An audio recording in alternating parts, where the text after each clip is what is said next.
Road येथील नयानगर परिसरातील चाकू हल्ल्याचा मुख्य आरोपी जुबेर अन्सारी याला एटीएस पोलिसांनी आपल्या सोबत घेऊन आरोपींनी ज्या लोकांवर हल्ला केला होता राजकुमार मिश्रा आणि सुब्रतो सेन यांची ओळख पटवण्यासाठी आरोपीला हॉस्पिटलमध्ये घेऊन गेलो होतो।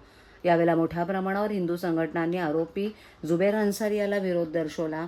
पोलिसांचा मोठा प्रमाणावर फौजफाटा यावेळेला लावण्यात आला होता। नयानगरमध्ये गदारोळ सुरूच असून हिंदू आम्ही जिहादींचा अत्याचार सहन करणार नाही आणि जय श्रीरामच्या घोषणा देत आंदोलन करतायत।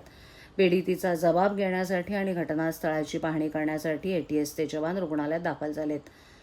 मीरा रोडवरील नयानगर पोलीस ठाण्याबाहेर हिंदूंचा मोठा जमाव जमला असून ते प्रशासनाविरोधात घोषणाबाजी करतायत आणि आम्ही जिहादींचा अत्याचार सहन करणार नाही अशी घोषणा देत आहेत। आंदोलकांचं म्हणणं आहे की नयानगरमध्ये एखाद्या व्यक्तीचं नाव, धर्म आणि जात विचारून त्याच्यावर चाकूने हल्ला करण्याची ही घटना अत्यंत धक्कादायक आहे।